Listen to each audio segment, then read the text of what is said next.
Здароўкі народ, вітаю вас у новым відэа на канале Белгейминг. Па-першае, хочу сказаць дзякуй, што ацанілі папярэдні вялікі агляд ціхіх узгоркаў, а па-другое, у гэты раз я пастараюся зрабіць агляд карацей, апусіўшы зусім ужо дробныя дзеянні персонажа, пры гэтым цалкам разабраўшы гульню. Як мы памятаем, серыя Silent Hill апошні раз атрымлівала арыгінальную частку ажно ў 2012 годзе з Silent Hill Downpour. Пасля дзіўных японскіх маркетынгавых спроб зарабіць на гучнай назве франшызы, Konami зноў распачалі спробу вярнуцца да таго, з чаго пачыналі – стварэнню відэагульняў. Ну а палякі з Bloober Team паказалі, што ў сучасным выкананні ціхія пагоркі ўсё яшчэ даюць большасці новых праектаў у жанры прыкурыць. Дакладна ў той момант Konami рыхтавалі нешта новае, што само па сабе ўжо было вялікай падзеяй для фанатаў. І тут нас чакалі кардынальна геаграфічныя змены. Прадусер Матаі Акамото адкрыта патлумачыў логіку рашэння. Серыя занадта заходнілася, страціла ці то японскую атмасферу, аўтэнтычнасць, ці то жыццёвую сілу. Вярнуць японскі дух у франшызу, якую яна сама нарадзіла. Такая была задача. Рэжысёр праекту Альян дадаў: каманда Neobards не проста капіявала класіку, а вывучала, якія ключавыя атмасферныя элементы вызначалі арыгінальныя гульні і шукала спосаб разгарнуць іх у новым кантэксце. Ключавым кадравым рашэннем стала запрашэнне Рюкісі 07, стваральніка культавай візуальнай навелы Хігураші «Калі плашуць цвіркуны». Хігураші – гэта гісторыя пра замкнёную вясковую супольнасць, якая прытрымліваецца жорсткіх традыцый, пра паўтарэнне трагедыі і псіхалагічны ціск калектыва на асобу. Запрашаючы менавіта яго, Konami, здаецца, дакладна разумела, якую гісторыю хочуць распавесці. Ну а сам Рюкісі 07 прызнаўся, што з задавальненнем прыняў прапанову. «Я вельмі рад быць задзейнічаным у сваёй улюбленай серыі», напісаў ён пасля аб'яўлення, але праца была далёка не простай. Вядучы дызайнер узроўняў Каю Чан прачытала першы чарнавік сцэнарыя будучай цяжарнай і прызналася: «Гэта зрабіла дэпектаваны ціск традыцыйнага грамадства на жанчын асабліва востра-рэзанантным для мяне. Горад з гульні, які называецца Эбісугаока, пабудаваны на аснове райнага месца – горада Канаяма, які знаходзіцца ў перфектуры Гіфу. Каманда Neobards выязджала туды, фатаграфавала архітэктуру і запісвала гукі паўсядзённага жыцця. Мэта – перадаць лабірынтавыя завулкі, якія натуральным чынам дэзарыентуюць гульца, то бок турыста. Многія лакацыі спачатку не існавалі ў сцэнары і з'явіліся ў выніку інтэрактыўных размоў паміж Neobards, Konami і самімі Рюкісі 07. Напрыклад, школа была прапанаваная камандай распрацоўшчыкаў і потым выпрацавана разам са сцэнарыстам. Дом Хінака, галоўнай гераіні, першапачаткова быў проста лабірынтам. Пазней ён набыў мноства часовых пластоў і стаў адной з самых важных лакацый гульні, дзе раскрываюцца сямейныя тайны. Ну а перш чым мы пагрузімся ў гісторыю гульні, я б хацеў сказаць табе вялікі дзякуй, дарагі глядач, за твою актыўнасць, лайкі, каментарыі і рэпосты. Гэта сапраўды моцная матывацыя рабіць такія відэа, як гэта. Як заўсёды, асобна дзякуй заможным грамадзянам, якія падтрымліваюць канал кубачкам кавы па спасылцы ў апісанні. Люблю вас усіх. Асноўная аповесць адбываецца ў мінулым. Падлетак Хінака жыве ў горным гарадку Эбісугаока ў 1960-х. Яе бацька алкаголік і дэбашыр, які залез у даўгі. Старэйшая сястра Дзюнка ўжо выйшла замуж і стала жудасна далёкай. Фармальна нібы яе змянілі. Маці Хінака ні ў чым не перачыць мужу. Хінака толькі і думае пра тое, каб вырвацца з гэтага кола. Сама гульня не дае разгорнута перад гісторыяй галоўнай гераіні ў пачатку, таму я таксама не буду. Гульня пачынаецца ў адзін з дзён, калі Хінака сварыцца з бацькам і уцікае з дому не ў сілах выносіць яго варачы і пакорлівы тон маці. Накіроўваючыся ў горад, Хінака заўважае, што над ім навісла ненатуральна шчыльная смуга, а вуліцы апусцелі. Нягледзячы на гэта, дзяўчынка працягвае ісці да мясцовай крамы прысмакаў, дзе яна звычайна тусуецца з сябрамі. У завулку Хінака сустракаецца з сяброўкай Сакука. Дзяўчынка вітае яе, кажа, што зараз апранецца і таксама адправіцца да крамы, пасля чаго рэзка кліча Хінака здрадніца і знікае ў акне. Каля крамы гераіня сустракаецца са сваім лепшым сябрам, хлопчыкам па імені Сю. Ён здаецца дзіўным, няма ў ім нейкай дзіцячай наіўнасці і радасці. Наадварот, прасочваецца нейкі смутак і недаказанасць. Сю на штосьці дае Хінака пакаванне таблетак, і раптам з'яўляюцца сяброўкі. Адна з іх гэта Сакука, якую гераіня ўжо сустракала раней, а другая гэта Рынко, якая з цікавасцю глядзіць на Сю. Дзяўчынкі разражаюць абстаноўку, пачынаюць хіхікаць і падколваць адзін аднаго, але доўжыцца гэта нядоўга. Нечакана Сакука пакрываецца пухлінамі, якія лопаюцца і з іх прарастаюць чырвоныя кветкі. Туман згушаецца. Дзеці бачаць, як з яго выходзіць высокая жахлівая постаць, вакол якой паўсюль разрастаюцца такія ж чырвоныя кветкі. Ратуючыся ад туманнага монстра, Хінака губляе сяброў і застаецца на вуліцах Эбісугавокі ў адзіноце. Яна блукае па завулках, сустракае монстраў і разбівае ім галовы трубой. Карацей, пачынаецца тыповы геймплей Silent Hill. Атрыманыя ў баі раненні Хінака вылечвае болі суцішальнымі таблеткамі, тымі, што даў ёй лепшы сябар. Гераіня вяртаецца да крамы прысмакаў, бачыць загінулую сяброўку, і тут яе накрывае жудасны галаўны боль, ад якога Хінака страчвае прытомнасць. Галаўны боль і страты прытомнасці будуць здарацца з ёй на працягу ўсёй гульні. Як і належыць у Silent Hill F, ёсць іншасвет. У класічных гульнях серыі пераход у тагасветнае выміранне суправаджаецца сірэнай. Усё вакол пакрываецца іржой і інфернальнымі разломамі. У F гераіня трапляе ў тагасвет, губляючы прытомнасць. А сам гэты свет — гэта не той жа горад, зменены да непазнавальнасці, а зусім іншае месца. Нагадвае традыцыйны японскі храм. Гэта паўнавартасная паралельная сюжэтная галінка. У гульні падзеі ўвесь час скачуць паміж гэтымі светамі. Таму я спачатку раскажу пра падзеі ў Эбісугавоку і толькі потым пра падзеі ў храме. Хінака прыходзіць у сябе, уз'ядноўваецца з Сю, і ўдваіх яны ідуць на пошукі сяброўкі. Прабіваючыся праз монстраў і непраглядны туман, падлеткі дабіраюцца да дома рынка і знаходзяць сяброўку цэлай. Дзеці вырашаюць уцячы з праклятага горада, але паколькі адзіны мост разбураны, апошнім выхадам застаюцца горныя сцежкі на другім баку паселішча. Дзяўчынкі вырашаюць узяць крыху правізіі ў дарогу. Удваіх ідуць на кухню. Хінака нечакана спатыкаецца і падае са сходаў, бо яе штурхае рынку. Хінака прыходзіць у сябе пасля чарговага сегмента з храмам. Сю стаіць над ёй, а рынка толькі паціскае плячыма і кажа: «Трэба ж быць такой незграбнай». Спатыкнулася і упала на роўным месцы. Сябры адпраўляецца ў шлях, і, прабіраючыся праз горад, становіцца зразумела, што рынка вар'яцкі закаханая ў Сю. Пры любым зручным выпадку яна вешаецца хлопцу на шыю, а нашу гераіню ўспрымае як суперніцу. У гэтым любоўным трыкутніку пачынае імкліва нарастаць напруга. Прарабіўшы шлях праз увесь горад, сябры, калі іх усё яшчэ можна так называць, дабіраюцца да школы, і тут іх чакае падстава. Брама, якая вядзе да горных сцежак, аказваецца зачыненая на замок, а гэта значыць, што прайсці тут няма абсалютна ніякай магчымасці. Прыйдзецца ісці ў школу і шукаць ключы. Пасля чарговай страты прытомнасці Хінака прачынаецца і разумее, што Сю і рынка сышлі, пакінуўшы яе адну. Яна не верыць, што сябры яе кінулі, і адпраўляецца да дома Сю, які якраз знаходзіцца ў гарах. Хінака дабіраецца да месца, але тут сяброў таксама няма.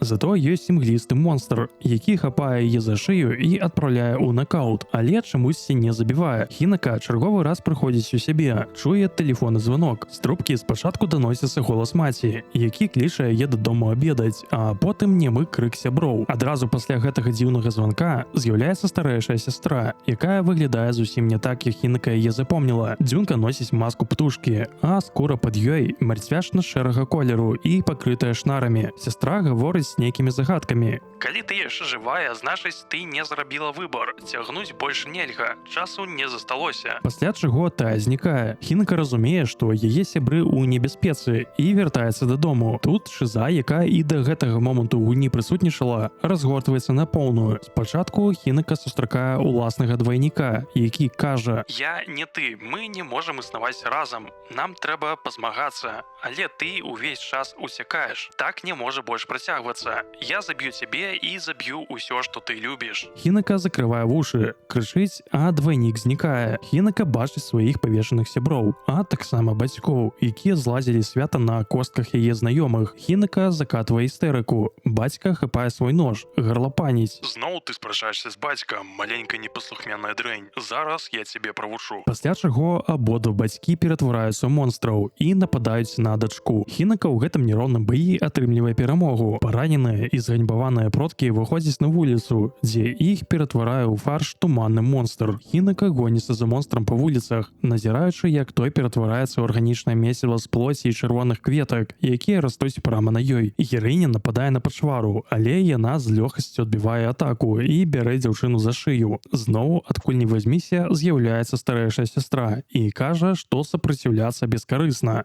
«Надышоў час памерці, і гэта для тваёй жа выгады». Монстр ламае Хінака шыю. Цяпер вы хутчэй за ўсё ні халеры не разумееце, што наогул адбываецца, але паверце, чалавек, які ўпершыню праходзіць гульню, будзе ў такім жа здзіўленні. Мы разбярэм усю гэту шазу крыху пазней, а пакуль што давайце пагаворым аб падзеях у тагасветным выміранні, якія разгортваліся паралельна. Кожны раз страшаючы прытомнасць, Хінака трапляе ў таямнічы храмавы комплекс. Тут на яе нападаюць усялякія пачвары, але на дапамогу прыходзіць загадкавы белавалосы кун у лісінай масцы. Ён пачціва ставіцца да Хінака і праяўляе клопат, як сапраўдны джентльмен. Ніхто раней так сябе з дзяўчынай не паводзіў. Ліс вядзе гераіню праз храмавы комплекс. Па шляху дорыць ёй падарункі і абараняе. Куды яны ідуць і навошта ён хавае. Кажа толькі, што дзяўчына павінна прайсці гэты шлях разам з ім, таму што, цытата, яна выратавала яго жыццё і заволодала яго душой, а ён выратуе яе душу, заволодаўшы яе ранейшым жыццём. Хінака не асабліва ўдаецца ў сэнс гэтых слоў. Яна ўсё мацней пранікаецца да лісіцы сімпатыі і даверам, а ён патрабуе ад яе ўсё большага і большага. Толькі старая лялька з дзяцінства Хінака усю дарогу будзе яе папярэджваць. Лісію давяраць нельга, але Хінака будзе ўсяляк ігнараваць гэтыя папярэджанні. Спачатку ліс просіць дзяўчыну памыць рукі і вусны ў спецыяльнай купелі ля ўваходу ў храм. І хоць сам ліс з гэтым спраўляецца лёгка, але скуру Хінака вада пальвае нібы лава. Тым не менш яна выконвае гэтую просьбу. Далей Хінака павінна прынесці ў ахвяру сваіх сяброў. Спачатку зайздросніцу рынка, потым дзіўную Сакука і ў канцы свайго лепшага сябра Сю. Спакойна і рашуча Хінака забівае ўсіх траіх. Далей ліс патрабуе прайсці 3 рытуалы і адразу сумлена папярэджвае, што яны будуць поўныя болі і пакут. Да гэтага моманту дзяўчына ўжо да непрытомнасці зачаравана лісам і гатовая зрабіць усё, каб стаць для яго ідэальнай. Яна прама так і гаворыць. Падчас першага рытуала Хінака сама сабе адразае руку, і на яе месца памагатыя прышываюць лапу лісіцы. Падчас другога рытуалу на спіне дзяўчыны выпальваюць велізарную пячатку з сімвалам лісы. І нарэшце, падчас трэцяга рытуалу з твару Хінака зразаюць скуру, а на яе месца прышываюць маску лісы. Становіцца зразумела, куды і навошта чалавек-ліс вядзе дзяўчыну, а вядзе ён яе наўпрост пад вянок. Усвядоміўшы гэта, Хінака ўпадае ў істэрыку і шмат разоў паўтарае сваё імя. Ліс супакойвае невесту, дорыць ёй брошку ў форме лісінай галавы, сведчанне таго, што яна зараз частка яго клана. Пасля чаго яны зарушаюцца, а з Хінака пачынаюць прарастаць чырвоныя кветкі. Яе цела муціруе, скажаецца, і яна ператвараецца ў таго самага туманнага монстра. Становіцца зразумела, што пачвара, якая на працягу ўсёй гульні пераследавала гераіню яе сяброў, гэта і была сама Хінака. Цяпер яна вяртаецца ў райны свет. Яна стала монстрам. Дзяўчына ідзе дадому, бачыць шчаслівую маці і бацьку, які плача.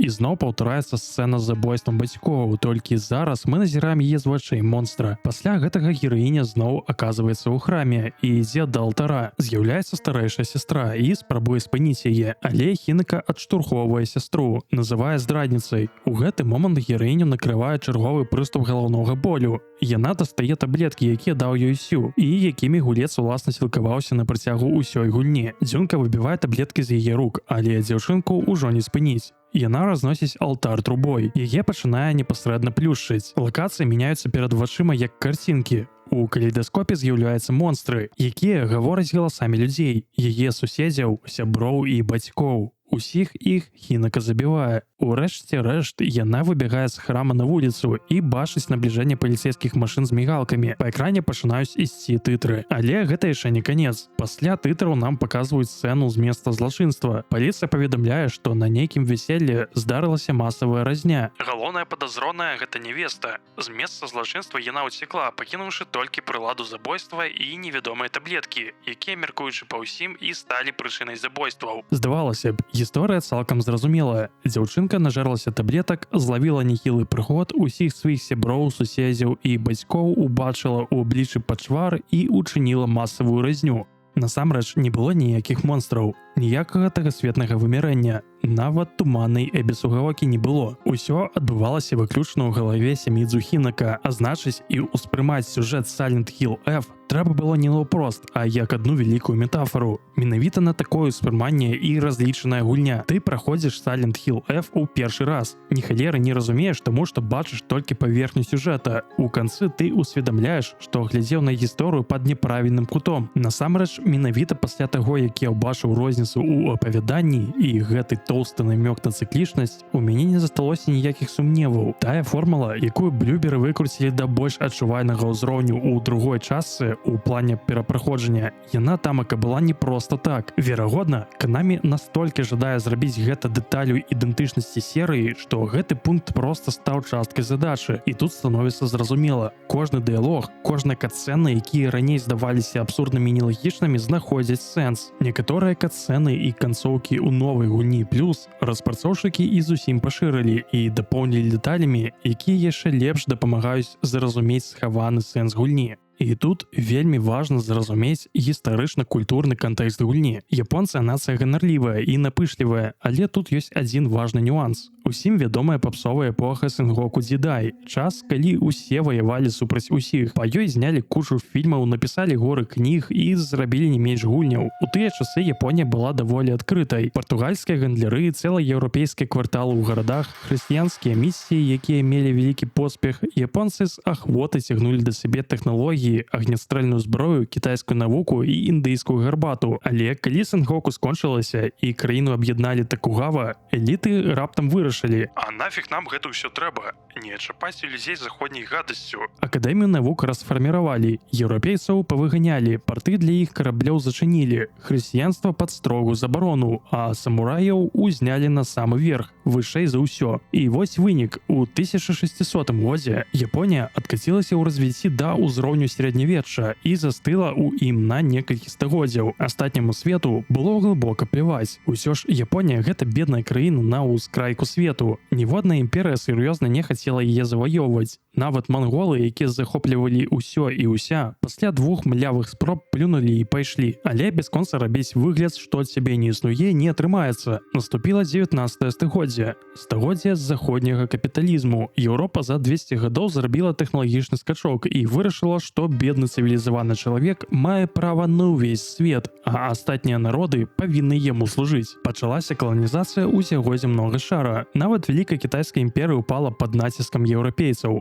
А Японія сабе жыве ў сярэднявечным вайбе, пакуль у адзін цудоўны дзень 8 ліпеня 1853 года у бухце каля горада Эда не з'явілася эскадра амерыканскага адмірала Мэцью Перы, 4 паравыя фрэгаты, узброеныя сотняй найноўшых гармат Пікаса, якія стралялі разрыўнымі бомбамі. Амерыканцы занялі пазіцыю і далі папераджальны залп. Сказаць, што жыхары Эда ахранялі, нічога не сказаць. Яны ўпершыню бачылі марскіх пачвар, якія выпускалі ў неба чорны дым і назвалі іх курубуны, чорныя караблі. Перы сышоў на бераг, прадэклараваў ультыматум. Японія павінна адкрыцца для гандлю і даць амерыканскім караблям доступ па ўсе парты. Потым вярнуўся на борт і паабяцаў вярнуцца праз год. Любы іншы адказ, агрэсія супраць ЗША. Псіхалагічны эфект гэтай акцыі можна параўнаць хіба што з ядзернай бамбардзіроўкай Хірасімы і Нагасакі, якія здарацца праз 100 гадоў. Японцы рэзка ўсведомілі, яны так заіграліся ў самаізаляцыю, што безнадзейна адсталі ад свету і не маюць ніводнага шансу адбіцца. Пачаліся ўнутраныя сколкі. Грамадзянская вайна, у выніку якой да ўлады прыйшоў імператар Мэйдзі, і пачалася рэстаўрацыя. Трэба было ў найкарацейшыя тэрміны дагнаць лідараў шляхам поўнага капіравання ўсяго заходняга. Зброі, тэхналогіі, караблебудавання, чыгунак, архітэктуры і адукацыі. Абсалютна ўсяго. І гэта спрацавала. Літаральна за 20 гадоў японскія гарады сталі больш сучаснымі, чым многія заходнія. Да 1960-х Японія стала другой эканомікай свету. Гэта назвалі японскім эканамічным цудам. І гэта сапраўдны цуд. За 100 гадоў ад адсталай сярэднявечнай краіны да сусветнага лідара. Але вось цяпер самае цікавае, навошта ўся гэта гістарычная даведка? А таму, што традыцыі ў японскім грамадстве рэч трывалая, яны не змяняліся стагоддзямі. Калі паглядзець на Японію 60-х гадоў, знешне яна не адрозніваецца ад ЗША ці Еўропы, але капні глыбей і убачыш усё тую ж сярэднявечную кансерватыўную ў Японію. Ніякіх значных сацыяльных рэформаў не адбылося. Кланавая сістэма проста ператварылася ў дзайбацу, то бок карпорацыі. Жанчыны засталіся практычна бяспраўнымі, ім не належыць працаваць, яны павінны сядзець дома, нараджаць і выхоўваць дзяцей, а мужчына карміць сям'ю. Сацыялізм, які быў так папулярны ў Еўропы і Амерыцы, у Японіі не прыжыўся. Сацыялістычная партыя, вядома, існавала, але толькі на паперах. Калі нейкі сацыялістычны дзеяч пачынаў набіраць папулярнасць, адразу з'яўляўся адважны самурай і пратыкаў яго катанай у акідзасе. І гэта, між іншым, рэальная гісторыя. І менавіта гэтым сацыяльным праблемам, традыцыі, якія душаць, кланавай сістэме, месцу жанчыны ў грамадстве насамрэч і прысвечаны сюжэт Silent Hill F. Давайте вернемся да гульні і пагаворым аб перадгісторыі персанажаў і іх узаемаадносінах.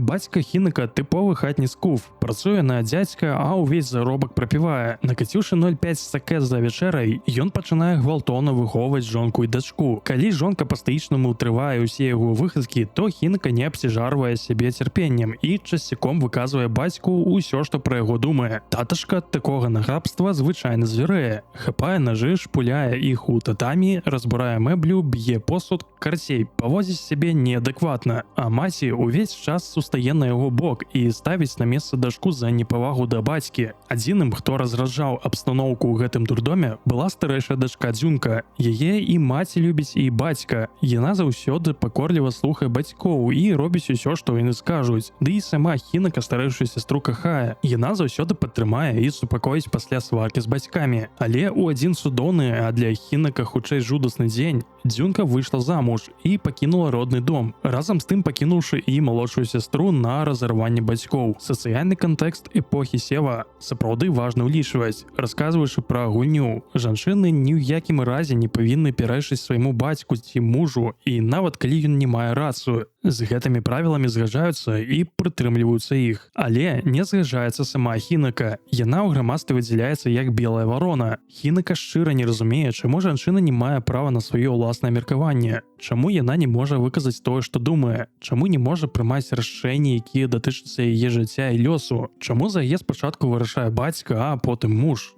Хінака ўсё гэта здаецца несправядлівым.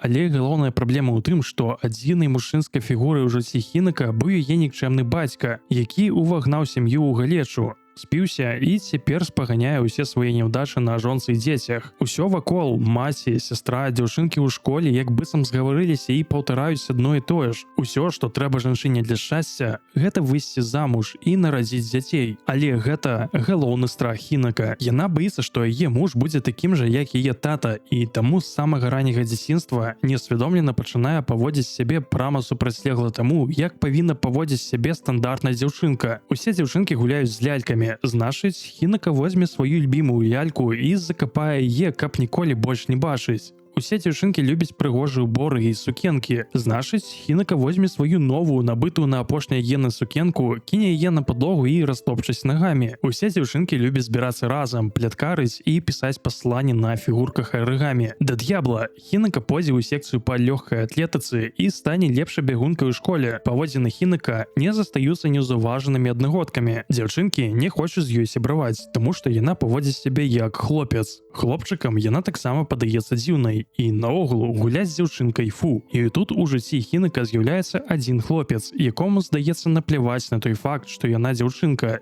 Івай Сю і Семідзу Хінака становяцца лепшымі сябрамі. Гуляюць у касмічныя войны, ловяць галавастыкаў у лужынах на рысавых палях і сякуць крапіву палкай. Яны растуць разам і разам ідуць у сярэднюю школу, дзе ў іх кампашку уліваюцца яшчэ дзве новыя сяброўкі. Ірасе Сакука дзяўчынка яшчэ больш дзіўная, чым Хінака. Яе бацькі жрацы ў мясцовым храме, а сама дзяўчынка пакутуе лёгкай формай аўтызму і нектафобіяй. Боязю цемры. Аднойчы ў дзіцячым лагеры Сакука наладзіла сапраўдную істэрыку, калі настала ноч і трэба было класціся спаць, з-за чаго яна стала аб'ектам булінга аднакласнікаў. Адзіным, хто не смяяўся з Сакука, была Хінака. Яна падтрымала сваю сяброўку і тая расказала, што насамрэч баіцца не цемры, а адзіноты. У цемры яна адчувае сябе так, быццам засталася ва ўсім свеце зусім адна. Каб супакоіць дзяўчынку, Хінака дала ёй слова, што ніколі яе не кіне, што яна заўсёды будзе побач, і з таго часу дзяўчынкі сталі сяброўкамі. А вось Несі да рынка поўная супрацьлегласць абедзвюх сябровак. Рынка тыповая дзяўчынка. Яна любіць плёткі, абмяркоўваць хлопчыкаў і абсіраць іншых дзяўчынак за іх спіной. Можа здацца дзіўным, што яна наогул звязалася з гэтай кампаніяй аўтсайдераў, але справа ў тым, што рынка вар'яцка закаханая ўсю. Яна ўвесь час за ім бегае, вешаецца на шыю і шукае нагоду, каб пабыць з ім сам на сам. Самому ўсю рынка як дзяўчынка не цікавая. Яму ўвогуле дзяўчынкі не цікавыя, і гэта не тое, аб чым вы падумалі. Проста Сю даволі інфальтыльны і як быццам бы яшчэ не дасягнуў таго ўзросту, калі дзяўчынкі ўспрымаюцца як партнёркі для стасункаў. Сю куды цікавей гуляць у касмічныя войны разам з Хінака і лавіць рапуху ў лужыне. І гэта жудасна раз'юшвае рынка. Яна ў таямніцы ненавідзіць сяброўку і раўнуе да яе. Хаця па факце Сю і Хінака не разглядаюць адзін аднаго як пару. Яны проста сябры, напарнікі па гульні. Увогуле, дзеля неўзаемнага кахання рынка даводзіцца трываць кампанію гэтых двух, усміхацца ім і прыкідвацца сяброўкай.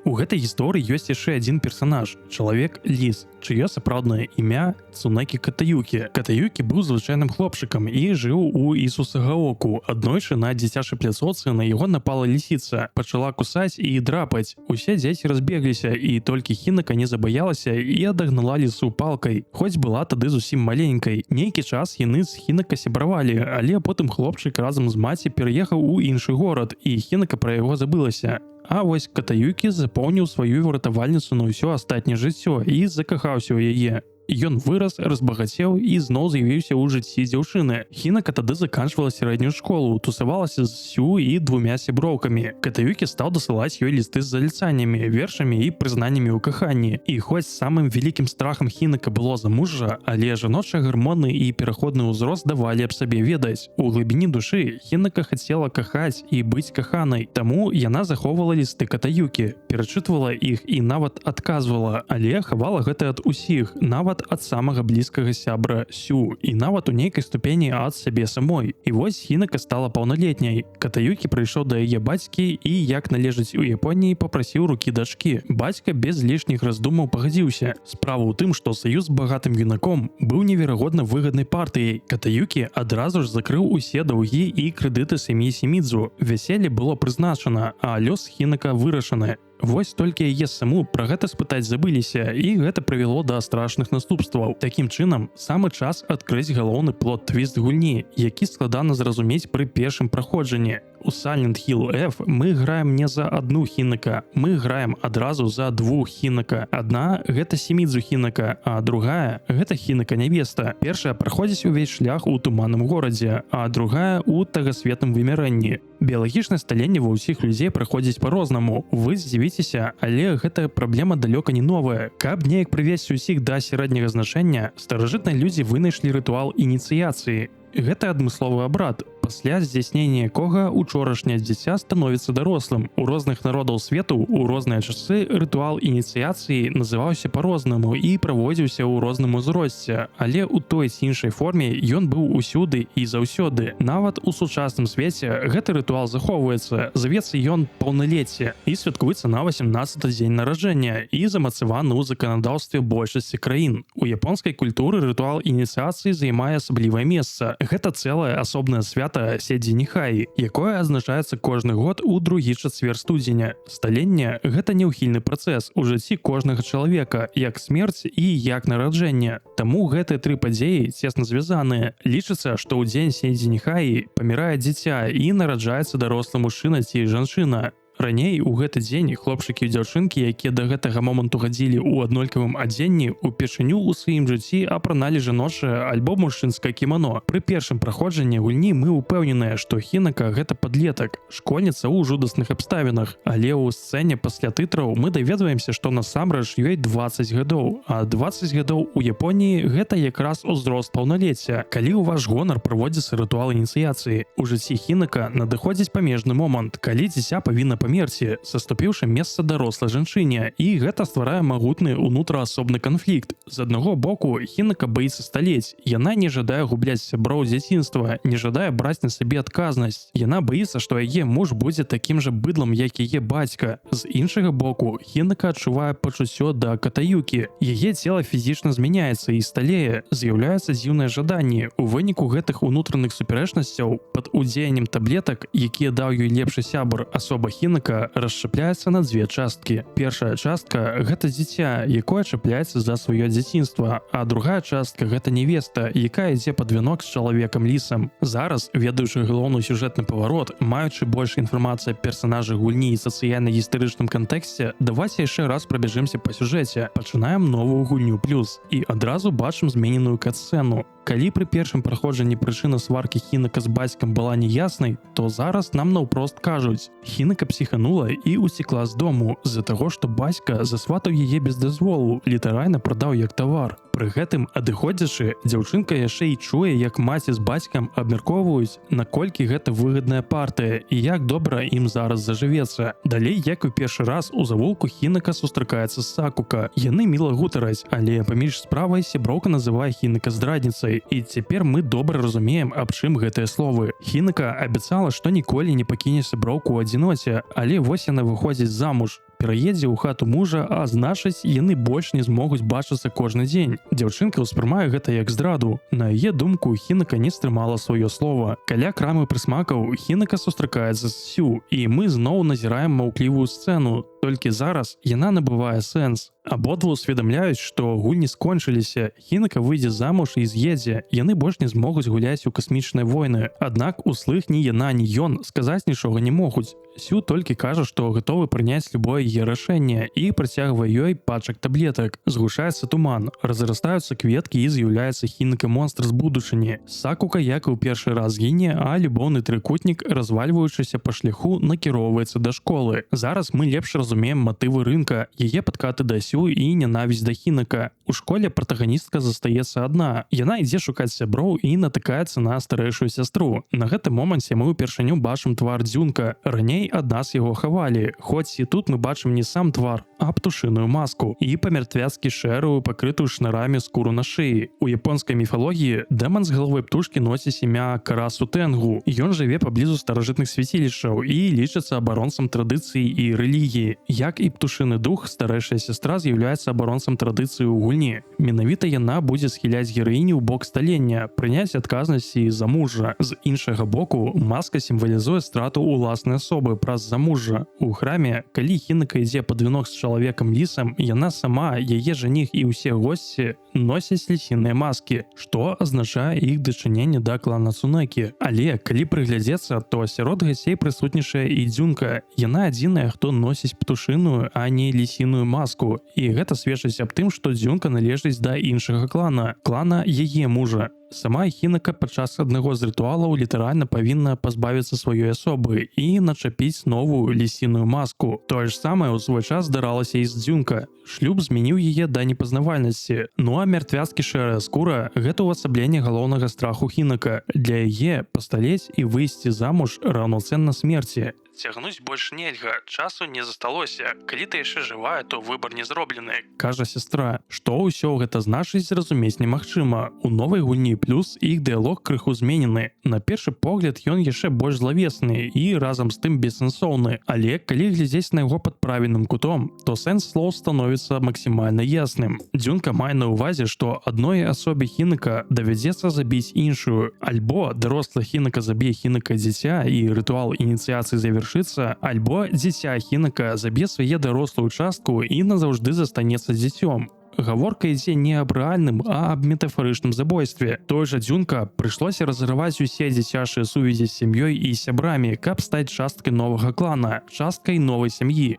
Гэта яна і называе забойствам. Дорага заплаціць значыць забіць сваю дарослую частку і назаўжды застацца дзіцем. Нават у сучасным свеце гэта цяжкая задача застацца інфальтыйным дзіцём і жыць у свеце фантазій. Рана ці позна ты проста апынешся ля разбітага карыта ў поўной адзіноце. А ў той перыяд японскай гісторыі гэта было літаральна немагчыма. Застацца дзіцём там і тады значыць стаць ізгоем, ад якога адвернецца ўсё грамадства. Але калі ты памрэш, кажа Дзюнка, то нічога плаціць не давядзецца. Гэта значыць, што калі Хінака заб'е ў сябе дзіця і выйдзе замуж, то яе чакае ясная будучыня. Японскае грамадства яе ахвотна прыме. Прыкладна тое ж самае сястра будзе паўтараць на працягу ўсіх сваіх з'яўленняў у гульні ў далейшым. Далей па сюжэце Хінака вяртаецца дадому. Яна бачыць сваіх павешаных сяброў і бацькоў, якія злазілі банкет на касцях. Хінака закатвае істэрыку і пачынаецца босс-файт з монстрамі, у якіх ператвараюцца яе бацька і маці. І зноў жа, глядзець на гэта ўсё неабходна праз прызму метафары. Як і казала Дзюнка, каб стаць дарослай, трэба забіць сваіх сяброў, але не ў прамым сэнсе, а ў пераносным. Разарваць старыя сувязі. Так як зараз мы гуляем за дзіцячую частку Хінака, то для яе гэты разрыў гэта жудасная трагедыя. У японскай традыцыі ёсць звычай адзначаць паспяховае святаўство хатнім застоллем. Менавіта такое застолле мы і бачым у гульні. Але для дзіцяці Хінака гэта літаральна яе пахаванне разам з памінкамі, на якіх усе святкуюць і весяляцца. Застолле ў яе вачах ператвараецца ў агідны баль з кішкаў і плоці. А зараз прадставім гэтую карціну з іншага боку.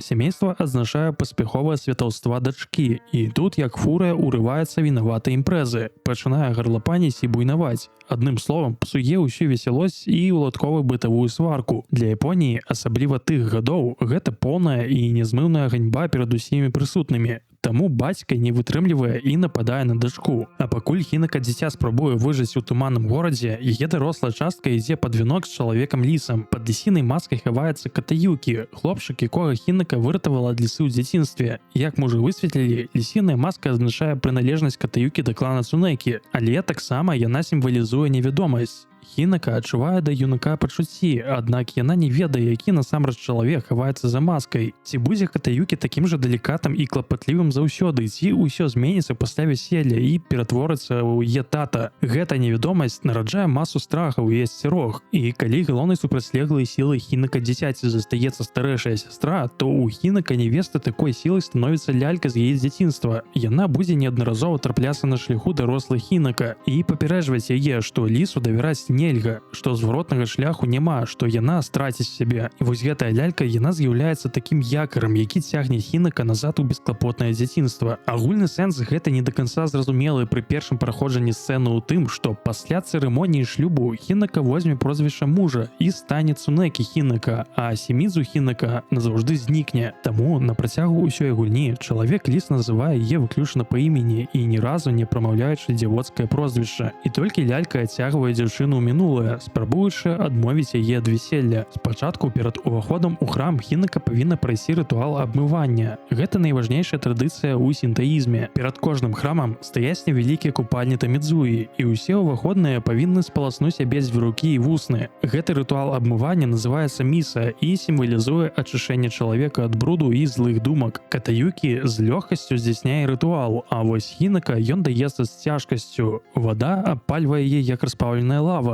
Гэта сведчыць аб тым, што дзяўчыне складана прыняць традыцыі. Усё дзяцінства яна жыла ў іх адмаўленні. Тым не менш, праз боль Хінака здзяйсняе рытуал, паказваючы, што гатовая пасталець і падпарадкавацца правілам. Далей яна прыносіць у ахвяру сваіх сяброў.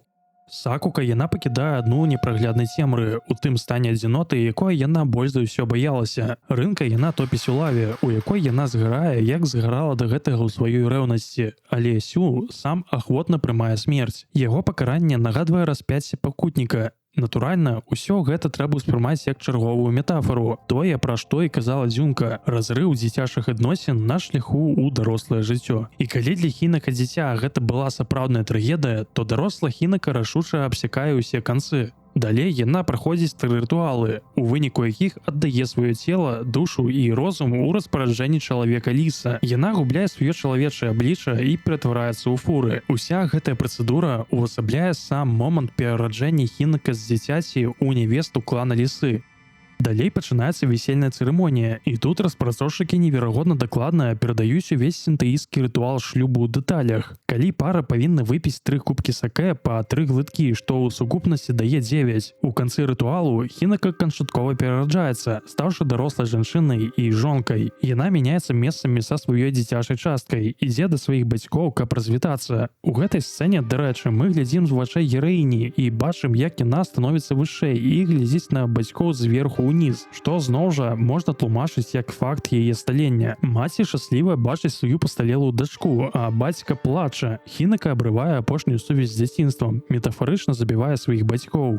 У выяве імглістага монстра утоена нямала японскага сімвалізму. Напрыклад, адзенне пачвары – гэта традыцыйнае весельнае адзенне пад назвай сірамуку. Сукенка з'яўляецца сімвалам некранутасці і гатоўнасці афарбаваць сябе ў колеры клана мужа. Вялікая белая шапка нявесты называецца ватабосі. Існуе павер'е, што ў кожнай жанчыны ёсць ражкі рэўнасці, якія неабходна хаваць ад будучага мужа.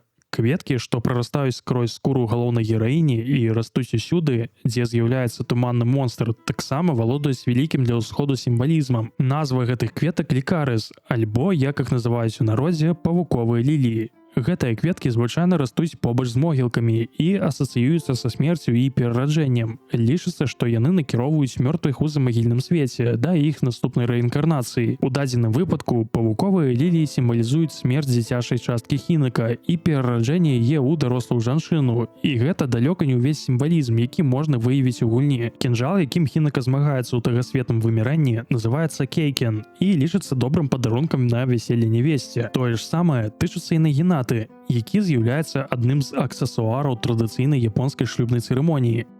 У серыі Silent Hill заўсёды вялікая ўвага надавалася монстрам. Іх знешнасць і прырода ўвасабляюць сабой страхі і перажыванні галоўных герояў. Silent Hill F у гэтым плане не з'яўляецца выключэннем. Магчыма, вы не звярнулі ўвагі, але розныя версіі Хінака сустракаюць на сваім шляху розных монстраў. Монстры, якіх сустракае дзіця Хінака на туманных вуліцах Эбісугаокі, сімвалізуюць яе страхі будучыні, нявызначанай будучыні. Монстры, якіх сустракае дарослая Хінака ў тагасветным храме, наадварот, увасабляюць страхі з яе дзяцінства. Самы часты вораг у гульні – гэта жаночая постаць, пашытая як быццам са мноства кавалкаў плоці. У сваім дзённіку Хінака піша, што яна хоча параніць навакольных гэтак жа, як паранілі яе. Гэты монстр тое, як Хінака бачыць усіх жанчын параненымі, але змушанымі ўвесь час усміхацца. Наступны монстр – Пудзіла. Яно набліжаецца, калі павярнуцца да яго спіной і замірае, калі глядзець на яго. Усе гэтыя пудзілы носяць твары сяброў Хінака і ўласна самой Хінака і сімвалізуюць страх здрады. Прычым як страх здрады, так і самой быць занадта адданай.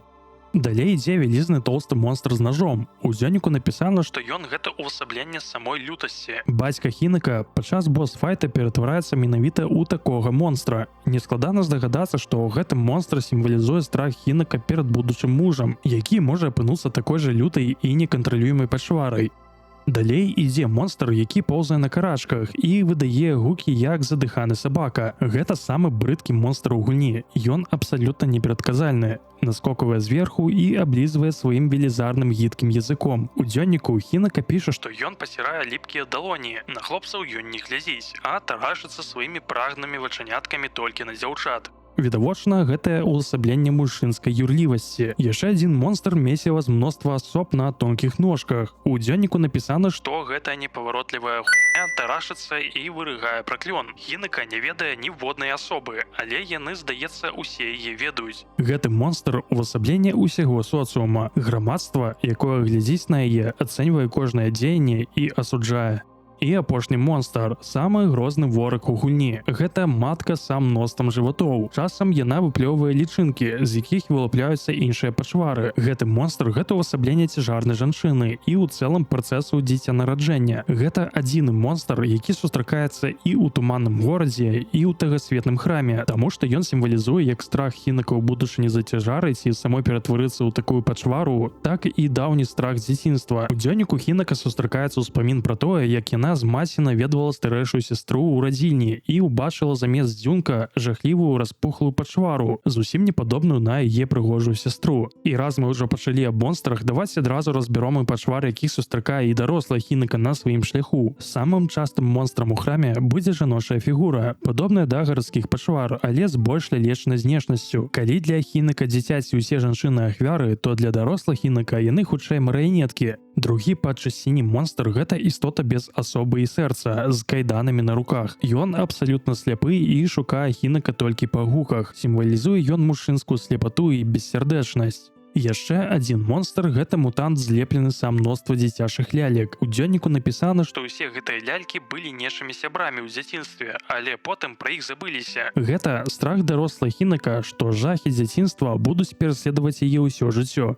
І апошні монстр — гэта таўстун з велізарным барабанам, які захраснуў у яго пашчы. Ён падобны на монстр з туманнага горада з нажом. І сапраўды таксама сімвалізуе страх перад мужам і бацькам. У дзённіку гераіня так і піша, што Гэты монстр абвык камандаваць усімі вакол, а калі хтосьці з ім спрачаецца, ён пачынае гучна грукаць у барабан, заглушаючы любыя іншыя гукі гэтым шумам. цяпер, калі мы абмеркавалі сюжэт, зірнуўшы на яго праз прызму метафары, прачытаўшы ўсе знакі, давайце пераходзіць да новых канцовак, якія адчыняюцца пры паўторным праходжанні гульні.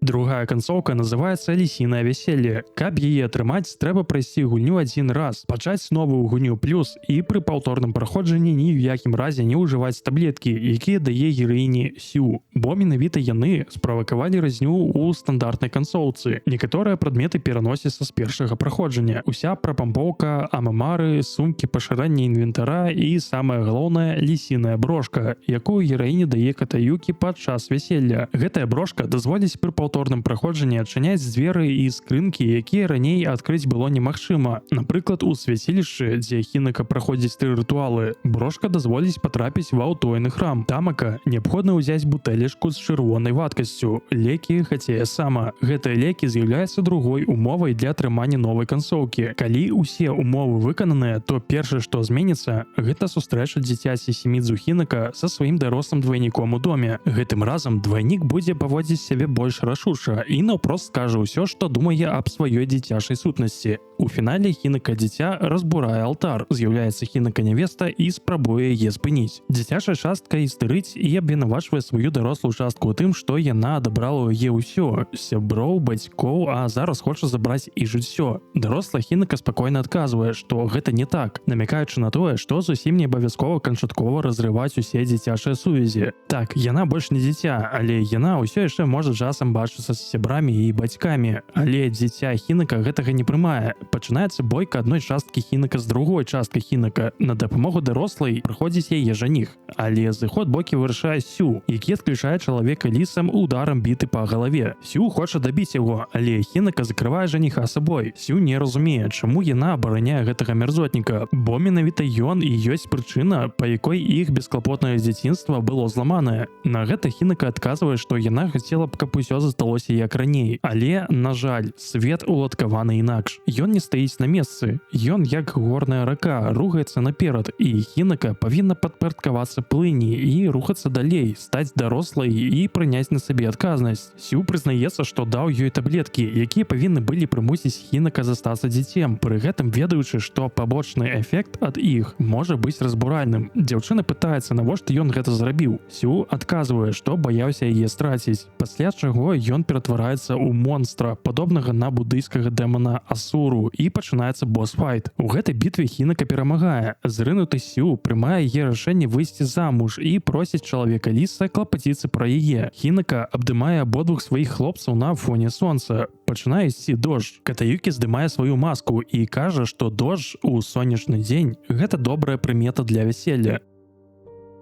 Падчас тытраў грае традыцыйная японская вясельная музыка. У гэтай канцоўцы дарослая Хінака змагла забіць у сябе дзіця, завяршыла рытуал ініцыяцыі і нарэшце стала дарослай. Гэта пацвярджае і сцэна пасля тытраў, у якой нявеста і жаніх заходзяць у храм. Гэтая канцоўка нашмат лепшая за першую, дзе Хінака проста зрабіла разню на вяселле. Але ці з'яўляецца гэта хэпі-эндам, бо ў рэшце рэшт Хінака прыйшлося забіць лепшую частку сябе, ступіўшы ў невядомую будучыню. Якім будзе яе муж, у што ператварыцца яе жыццё пасля вяселля. Гэта застаецца невядомым.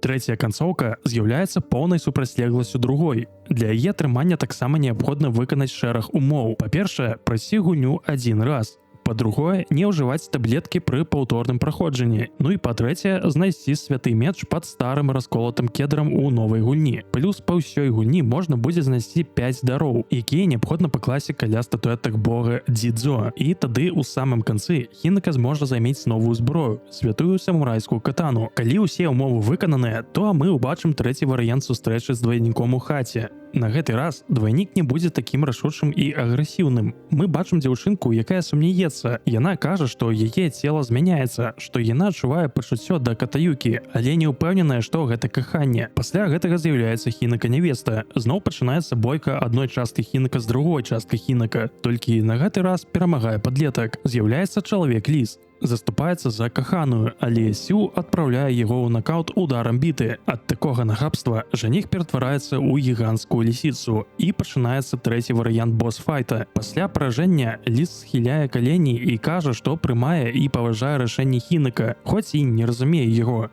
Жаніх дазваляе сябрам збегчы з храма. Усе пытанні з гасцямі і бацькамі ён вырашыць сам. Сю і Хінака уцікаюць з вяселля. Падчас тытраў гучыць традыцыйная японская дзіцячая мелодыя. У гэтым канцы Хінака выбірае шлях эскапізму і вырашае застацца дзіцем разам са сваім лепшым сябрам. Пасля тытраў нам паказваюць сцэну, як Сю і Хінака вяртаюцца ў туманную Эбісугаоку. Уцікаючы ад жорсткай несправядлівай рэальнасці, яны назаўжды застаюцца ў свеце ілюзій. Ці можна назваць гэту канцоўку добрай? Ну, таксама наўрад ці. А ці можа увогуле гісторыя ціхіх узгоркаў скончыцца добра? Чацвёртую канцоўку атрымаюць толькі самыя цярпелівыя гульцы. Каб да яе дайсці, трэба выканаць наступныя умовы. Па-першае, прайсці гульню 2 разы на розныя канцоўкі і пачаць новую гульню плюс-плюс. Па-другое, не ўжываць таблеткі. Па-трэцяе, здабыць свяшчэнны меч. І па-чацвёртае, адчыніць зверы ў таемны храм і асвятліць там ваду. Па-пятае, ачысціць меч у святой крыніцы, пазбавіўшы яго сілы. І па-шостае, адмовіцца ад лісінай брошкі, пакінуўшы яе ў статуі Дзідзо. Выканаўшы ўсе ўмовы, Хінака адмовіцца ад усёй тагасветнай дапамогі і разам з тым пазбавіцца ад любога ціску на яе збоку, прыйшоўшы да фіналу выключна сваімі сіламі. Пасля выканання ўсіх умоў у доме з'явіцца зусім новая сцэна адкрытай размовы з маці, якая дапаможа Хінака і гульцу шмат што зразумець. Да гэтага моманту ў нас склалася дакладнае ўяўленне аб абодвух бацьках. Тата — тыповы хатні тыран, які заўсёды з усімі строгі, ніколі не папросіць прабачэння, нават калі ён не мае рацыю. Пры гэтым не мае рацыю ён практычна заўсёды. За гэта Хінака яго ненавідзіць. Маці ж наадварот, мяккая, пакорлівая і гатовая цярпець любыя знявагі і здзекі. За гэтую слабасць Хінака яе ненавідзіць. Але гэтая сцэна цалкам пераварочвае ўяўленне гульца аб абодвух бацьках. Спачатку маці расказвае гісторыю пра тое, як бацька стаў такім. Аказваецца, не беспадстаўныя п'янкі і ленота таты правялі сям'ю да галечы, а здрада ягонага лепшага сябра, якая забіла ў ім веру ў людзей. Але нават не гэта самае важнае, а тое, што маці расказвае далей. Дарэчы, на эмацыйным узроўні гэтая сцэна працуе добра. Галоўная гераіня ў гэтай гульні не сказаць, каб блізкая эмоцыямі. Часцей за ўсё яна рэагуе на ўсе падзеі крыху абыякава. Часам выдае тыповую падлеткавую істэрыку, а тут яна прама праяўляе сапраўдныя чалавечыя эмоцыі, нават плача. А калі нешта здараецца настолькі рэдка, то і эфект ад гэтага атрымліваецца нашмат мацней. Але галоўнае ў гэтым дыялогу тое, што ён з'яўляецца нагляднай ілюстрацыяй сацыяльных праблем, з якімі Японія сутыкнулася ў 60-х. Традыцыі вучаць, што мужчына павінен быць моцным і нязломным. Дзеці павінны выхоўвацца ў строгасці, а жонка ў пакоры. З аднаго боку, як бы сказалі феміністкі, гэта дае мужикам прывілеі, але разам з тым гэта ускладае на іх і велізарны цяжар адказнасці. Сапраўдны мужчына павінен у аднаго цягнуць усю сям'ю, працаваць не пакладаючы рук і поўнасцю забяспечваць жонку і дзяцей. Гэтыя правілы выдатна працавалі ў сярэднявечным самурайскім грамадстве, але ў сучасным свеце, які імкліва змяняецца, яны проста перасталі працаваць. З гэтага апавядання мы разумеем, што ні тата, ні маці Хінака увогуле не спраўляюцца змагаецца з ролямі, якія на іх усклала грамадства, але яны вымушаныя адыгрываць гэтыя ролі, таму што Так належыць. па-іншаму нельга. Мужчына не павінен праяўляць слабасць, а жанчына сілу. Такое выхаванне з'яўляецца коранем многіх сацыяльных праблем японскага грамадства, якія да гэтага часу даюць аб сабе ведаць. У японскай мове нават ёсць такое слово як каросі. Ні ў адной іншай мове аналага гэтаму слову няма. Даслоўна яго можна перавесці як смерць ад перапрацоўкі. У Японіі гэта звычайная сітуацыя, калі чалавек памірае на працоўным месцы за ператамлення. І карані гэтай праблемы якраз цягнуцца з традыцыйных асноў, паводле якіх мужчыны былі вымушаны ўпахваць 24/7, каб утрымліваць беспрацоўную жонку і некалькі дзяцей. Адсюль жа высокі ўзровень самагубства ў японскім грамадстве і іншыя невідавочныя для заходняга чалавека сацыяльныя праблемы. Такім чынам, у фінале Хінака прыходзіць да алтара і са словамі «гэта мой выбар» разбівае яго, як і ва ўсіх папярэдніх канцоўках, але зараз яна не ўступае ў бітву са сваёй другой паловай, пасля чаго двум Хінака прыходзіцца ваяваць разам адразу з двумя босамі – Лісам і Асурай. Гэта значыць, у гэтай канцоўкі Хінака не даводзіцца рабіць які-небудзь выбар пад ціскам. Яна захоўвае абедзве свае часткі, мірыць іх і вырашае пакуль што адкласці вяселле, каб лепей разабрацца ў сябе і зразумець, хоча яна сама выходзіць замуж за Катаюкі ці не. Пасля тытраў нам паказваюць, як две Хінакі гуляюць па туманнай Абісугаоку, сядзяць на варотах Торыі і разважаюць пра будучыню. І калі вам здалося, што гульня нешта ўтаіла, то вы абсалютна правыя. Насамрэч, містыка ў Silent Hill F ёсць. Не ўсё было галюцынацыяй, не ўсё было проста метафорай. І гэты сюжэтны пласт яшчэ больш і яшчэ глыбей, чым падавалася. Чуткі пра чараду таямнічых забойстваў, якія адбыліся ў наваколлях Абісугаокі, не давалі мне спакою ўсё праходжанне. Аднойчы, прабіраючыся паміж дамоў, я чуў размову дзвюх пляткарак, якія абмяркоўвалі чыюсьці смерць і называлі яе праклёнам. Іншым разам у справаздачах мясцовага лекара я бачыў інфармацыю аб дзясяткаў трупаў, знойдзеных у лесе, у сярэдзіне якіх пры ўскрыцці былі выяўленыя чарвякі і казуркі. А вось з аповеду фермера становіцца вядома, што падчас другой сусветнай у вёсцы спыніўся атрад салдат. Напіўшыся, яны апаганілі мясцовае свяцілішча бога Інары, а на наступную раніцу іх целы былі знойдзеныя ў канаве, набраклыя ад тых самых казурак. І фермер быў упэўнены, што іх напаткала божья кара. Падобных гісторый і намёкаў на чароўны праклён, які ляжыць на Абісугаоку, у гульні нямала, але ў асноўным сюжэце гэтаму не надаецца практычна ніякай увагі. Тым не менш, сюжэт гульні цесна звязаны з праклёнам Інары, японскай міфалогіяй і лорам Silent Hill. Асноўнай і роднай рэлігіяй Японіі з'яўляецца сінтаізм. Сінтаізм – гэта сапраўдны рэлігійны феномен. Чаму феномен? Таму што звычайна ў сусветнай гісторыі рэлігія развіваецца паралельна з дзяржавай, у якой яна практыкуецца. Пачынаецца ўсё з шаманізму. Людзі жывуць маленькімі падзельнымі плямёнамі, вераць у бясконцае мноства духаў і дробных багоў. Затым плямёны аб'ядноўваюцца ў царства, а рэлігія пераходзіць у стадыю палітэізму – шанаванне канкрэтнага пантэона з некалькіх багоў, з выразнай іерархіяй і вобласцю іх уплыву, як у грэцкай альбо скандынаўскай міфалогіях. Урэшце рэшт, царствы ператвараюцца ў велізарнай імперыі, а палітэізм змяняецца монатэізмам, верай у адзінага бога. Вядома, не заўсёды гэта працуе менавіта па такой схеме. Напрыклад, арабы з ісламам ад шаманізму адразу перайшлі ў стадыю монатэізму, але ў цэлым гістарычная тэндэнцыя менавіта такая. У сучасным свеце ўжо немагчыма знайсці развітой дзяржавы, у якой бы шанаваўся шаманізм, за адным выключэннем. І гэтае выключэнне японскі сінтаізм. Па сваёй сутнасці, сінтаізм з'яўляецца ядранай сумессю класічнага палітэізму з шаманізмам. Ад шаманізму ў ім мноства несмяротных духаў, якіх называюць камі. Яны могуць увасабляцца ў любых навакольных аб'ектах і з'явах, у канкрэтнай гары, у асобным камені, які ляжыць на скрыжаванні дарог, або у векавым кедры, які расце ў мясцовым гаі. Прыйшлыя пазней у Японію моцныя монатэістычныя рэлігіі, будызм і хрысціянства не знішчылі сінтаізм. Ён праіснаваў тысячы гадоў і дайшоў да нашых дзён практычна ў першародным выглядзе. У 15 стагоддзі Японія ізалявалася ад усяго свету. Хрысціяне з краіны былі цалкам выгнаныя, а будысцкія манастыры пазбаўленыя большай часткі былога аўтарытэту. Гэта быў якраз той перыяд, калі сінтаізм квітнеў. Пасля другой сусветнай вайны Японію акупіруюць ЗША. Пад заходняй інтэрвенцыяй краіна становіцца светскай і свабоднай у веравызнанні, але фактычна пераважная частка насельніцтва працягвае прапаведаваць сінтаізм і пакланяцца сваім мясцовым боствам. Асабліва моцна гэта адчуваецца ў невялікіх правінцыйных мястэчках.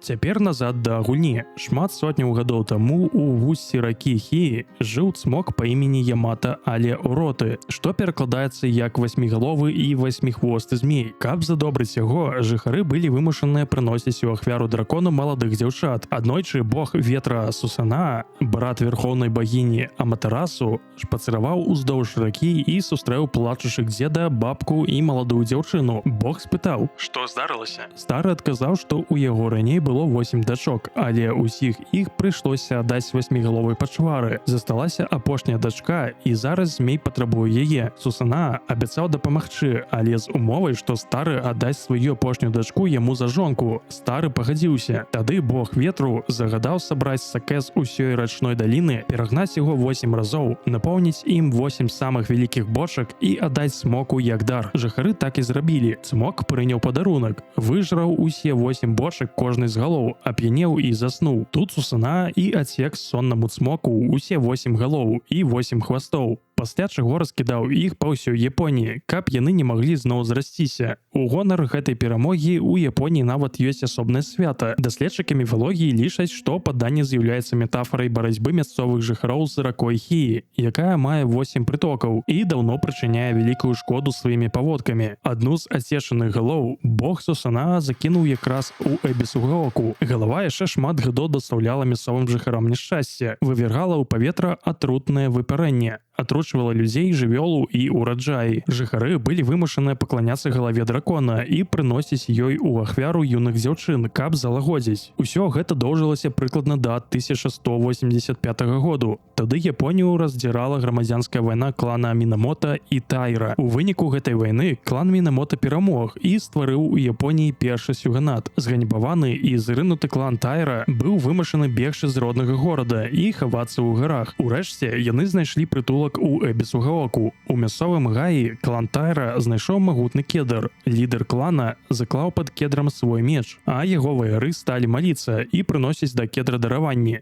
За кошт гэтага камі, які жыве ўнутры кедра, здабыў сілу і перамог атрутнага дракона. З таго часу куль дрэва стаў галоўным у Эбісугаоку. Жыхары пабудавалі вакол кедра свяцілішча, сталі прыносіць дары і маліцца яму. У 15 стагоддзі ў святы кедр стукнула маланка. Дрэва пачало сохнуць і паміраць, а зачынены пад зямлёй атрутны цмок абудзіўся і зноў стаў атручваць асяроддзе. Жыццё стала невыносным: голад, хваробы і смерць. На фоне усеагульных няшчасцяў узвысіўся клан Цунекі. Лідар клана заключыў здзелку з дэманам у абліччы лісы. Тут, канешне, трэба зрабіць невялікае удакладненне. Дэманы ў японскай міфалогіі гэта не тыя дэманы з пекла, якіх мы ведаем па біблейскім легендам. Дэманы ў Японіі гэта тыя ж самыя малодшыя богі камі, толькі яны больш шкодныя і зласлівыя. І вось адзін з такіх шкоданосных мікрабагоў даў клану Цунекі багацце і аўтарытэт, зноў перамог атрутнага дракона і замкнуў яго пад зямлёй. Кошт усяго гэтага быў даволі сціплы. Мясцовыя жыхары павінны адмовіцца ад старога бога і пачаць пачытаць дэмана ліса. А каб гэта ні ў каго не выклікала лішніх пытанняў, уся гэтая ерась была замаскіраваная пад шанаванне Інары Самы, японскага боства ўрадлівасці, якое якраз цесна асацыюецца з лісамі. Вакол статуі лісы было пабудаванае новае свяцілішча. Людзі сталі прыходзіць туды, маліцца і прыносіць дары. Старое свяцілішча было закінута. Дэман Ліс усяліўся ў цела лідара клана, асабіста абраў яму нявесту, ажаніўся на ёй і апладніў яе. Гэта дазволіла дэману перарадзіцца ў спачынніку, пасля чаго той знайшоў ужо яму угодную нявесту і перарадзіўся зноў у наступным пакаленні. Такім чынам дэман змог жыць у лідарах клана вечна. У Эбісугаоке зноў наступілі спакойныя дзенькі, якія толькі часам парушаліся таямнічымі смерцямі тых, хто апаганьваў мясцовую рэлігію. Людзі казалі, што гэта праклён Інары Сама, але на самой справе гэта была помства лісінага дэмана. У сярэдзіне 20-го стагоддзя малады спадчыннік клана Цунекі закахаўся ў звычайную вясковую дзяўчыну, але потым у ім абудзіўся дэман і сказаў, што нядобра арыстакрату жаніцца на вясковай. Дзяўчына была выгнаная. Яна нарадзіла хлопчыка, назвала яго Катаюкі і выхавала ў адзіночку. Тым часам дэман знайшоў сабе годную нявесту, ажаніўся з ёю, але ў іх ніяк не атрымлівалася завесці дзіця. з-за чаго ўвесь клан уразіў праклён. Жахлівая хвароба, якая забрала жыццё многіх, у тым ліку і лідара клана. Ён так і не паспеў пакінуць спадчынніка. Дэман змог перарадзіцца ў Катаюкі, і яны сталі існаваць у адным целе. Катаюкі разам з маці запрасілі ў клан. Ён пераехаў з вёскі ў маёнтак і стаў законным спадчыннікам клана Цунэкі. Цяпер становіцца зразумела, як хлопчык нечакана разбагацеў. А далей Дэман пачаў шукаць сабе нявесту. Ён знаходзіў і спакушаў шмат дзяўчат, але ўсе яны альбо не падыходзілі, так што іх даводзілася пускаць у расход, або не пераносілі рытуал пасвячэння і паміралі. І тады Дэман успомніў пра Хінака, цёплы ўспамін пра якую захоўваўся ў памяці Катаюкі. Яна зладзілася з усімі выпрабаваннямі і ідэальна падышла на ролю нявесты і будучай маці Бога. І тут можа ўзнікнуць пытанне: уся гэта гісторыя, гэта ўсяго толькі міф, ці ўсё так і было насамрэч? У старажытнасці людзі часта тлумачылі нейкія незразумелыя з'явы міфамі і казкамі. Легенда аб васьмігаловым драконе і рацэ Хі яркі таму прыклад. Краіна узыходзячага сонца славіцца сваімі прыроднымі гарачымі крыніцамі, анасамі, але ў некаторых крыніцах вада настолькі гарачая, што яна літаральна закіпае, а пара, якая заходзіць ад такіх крыніц, атрутная. Такія небяспечныя крыніцы называюць дзігоку, што ў перакладзе літаральна азначае пекла. Эбісугаока размяшчаецца якраз паблізу адной з такіх крыніц. Пра гэта напісана ў адной з газет у гульні. А ў канцоўцы ліс намачыў хвост, калі Хінака застаецца з Сю ў імглістым горадзе. У сцэне пасля тытраў па радыё кажуць, што крыніца абудзілася, затапіла горад і насельніцтва прыйшлося тэрмінова эвакуіраваць. Уласна, сам смог у горадзе гэта не смог зусім, а атрутнае выпарэнне, што вее ад крыніцы. Такім чынам, цалкам верагодна, што падземны цмок, які атручвае Эбісугаоку ў легендах, гэта і была атрутная крыніца. Людзі маліліся кедру, і ў нейкі момант крыніца заціхла. Людзі падумалі, што бог кедра іх выратаваў, і іх вера яшчэ больш узмацнілася, а потым у дрэва стукнула маланка. Атрутная крыніца зноў абудзілася. Людзі знайшлі новы аб'ект пакланення — статую лісы. Крыніца зноў заціхла, і іх новая вера умацавалася мацней за старую. Усё гэта проста чарада супадзенняў і прыродных з'яў, у якой людзі ўбачылі боскую волю. Што да клана Цунэкі, сяляне заўсёды зайздросцілі багатым кланам і прыдумлялі ўсякія байкі і плёткі, каб зганьбіць іх сумленнае імя. А таямнічае забойства вакол Эбісугаокі, хтосьці проста знайшоў зручны спосаб замаскіраваць рэальнае злачынства пад містычны праклён.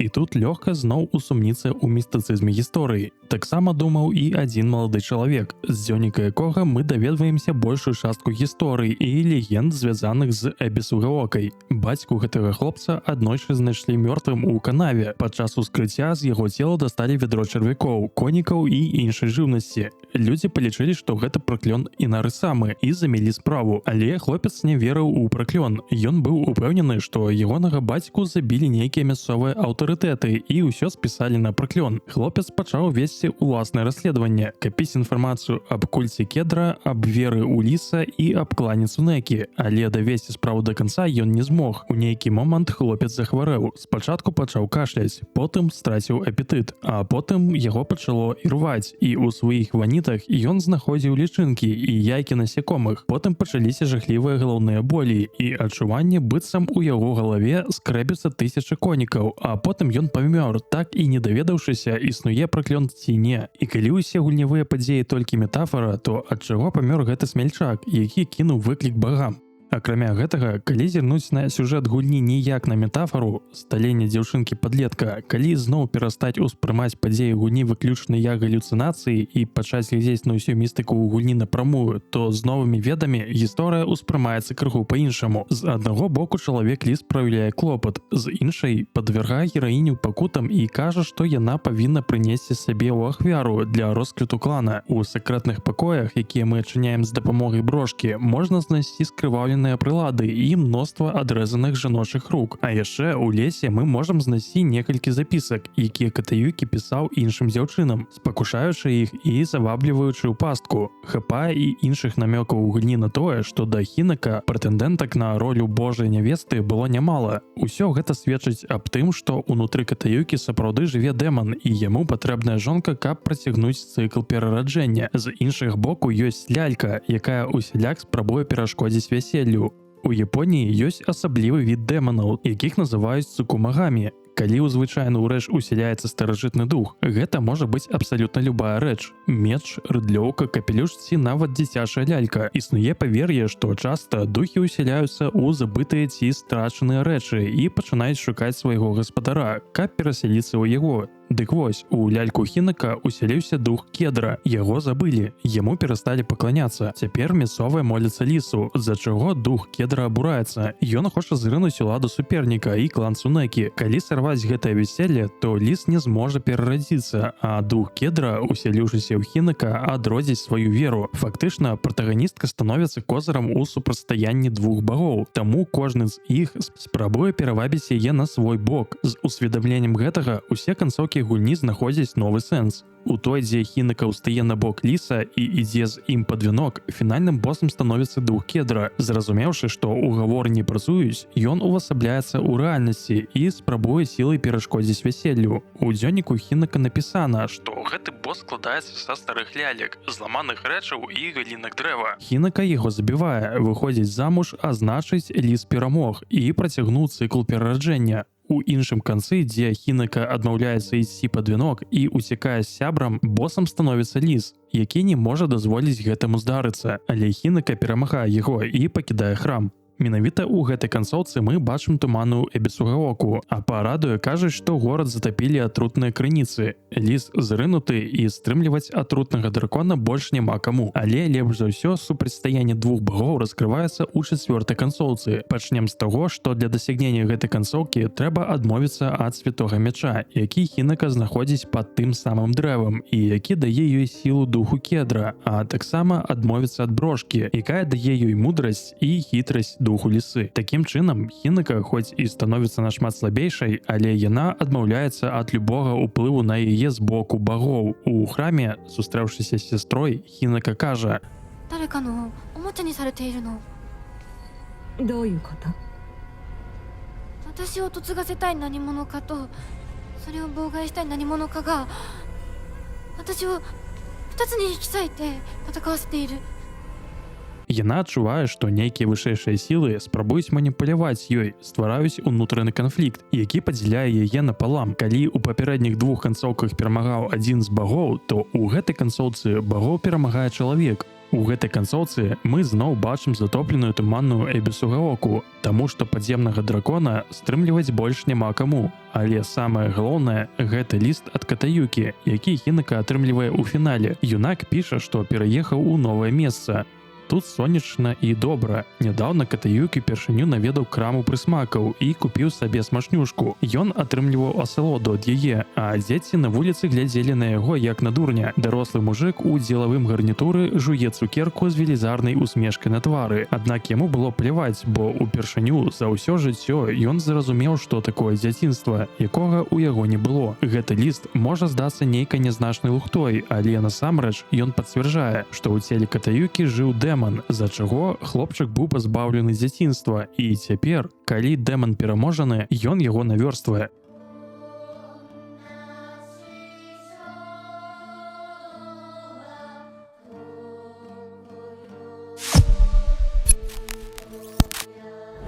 На першы погляд ствараецца ўражанне залішняй для серыі японскасці самой гульні. Але што, калі я скажу, што ў падзеі ў гэтай гульні шмат агульнага і з нашымі беларускай гісторыяй і традыцыямі. Для беларускага гледача гэты бодзі-хорар набывае асаблівае значэнне, калі разглядаць яго праз даследаванне жаночай антрапалогіі. Пераход дзяўчыны ў статус жонкі быў формай рытуальнай смерці. Абрадавая змена адзення і пакрыццё галавы наміткай азначалі поўнае сціранне ранейшага я. Жанчына літаральна станавілася нябачнай, губляла права на ўласнае імя і волю, ператвараючыся ў функцыю ўнутры чужога роду. Гэта абязлічванне, якое ў гульні набывае форму кветкавай маскі замест асобы, ёсць нішто іншае, як візуалізацыя сацыяльнай смерці, пра якую пішуць даследнікі традыцыйнай культуры. Асноўны слоган гульні — гэта жах у прыгажосці. Гэта ідэальна рэзануе з беларускім паняццем жаночай няволі, закансерваваным у народных песнях. Навуковая літаратура падкрэслівае,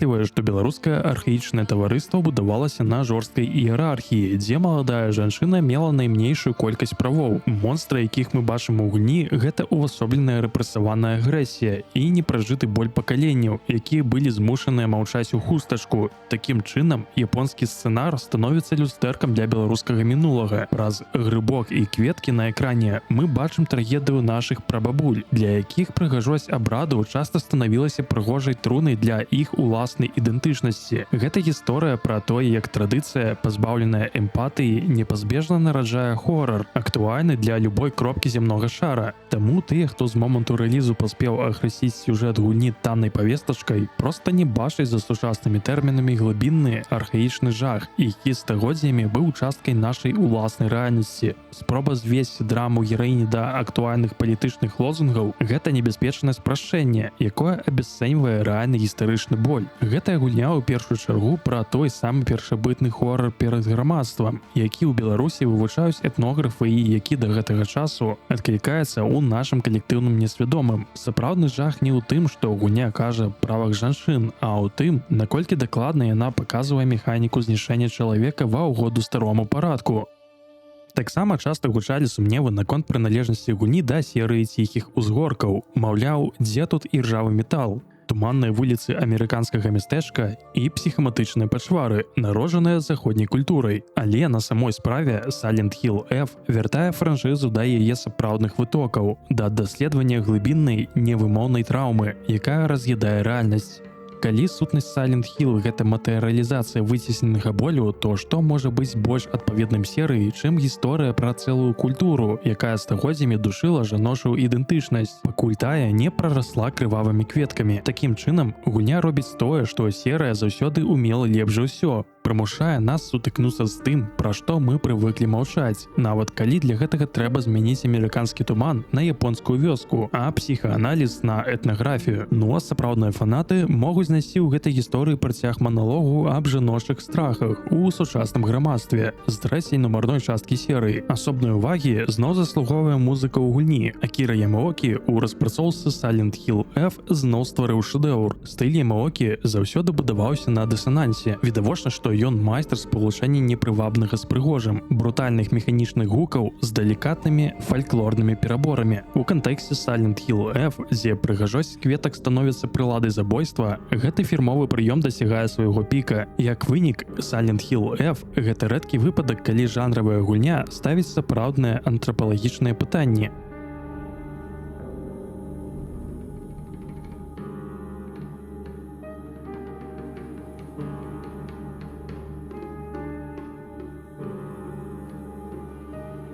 Наперадзе нас чакае свежа анансаваны Townfall. Пакуль рана казаць аб яе патэнцыйным поспеху альбо правале, але на мой погляд, калі серыя зноў вернецца да ўнутраных псіхалагічных траўмаў галоўнага героя, які зноў даследуе заходні гарадок у пошуках адкуплення, то гэта можа быць успрынята аўдыторыяй як крок назад, пасля неверагодна крутога рэмейку другой часткі і самабытнай F. А што вы думаеце? Пішыце каментары, ці спадабалася вам гэтая частка серыі і сам агляд. Часта ваша гісторыя тут не менш цікавая, чым само відэа. Яшчэ раз зусім дзякуй за вашу падтрымку і актыў. Не забывайце пра спасылачкі ў апісанні і смела рэкамендуйце гульні для падобных разбораў. Да сустрэчы ў новым відэа зусім хутка.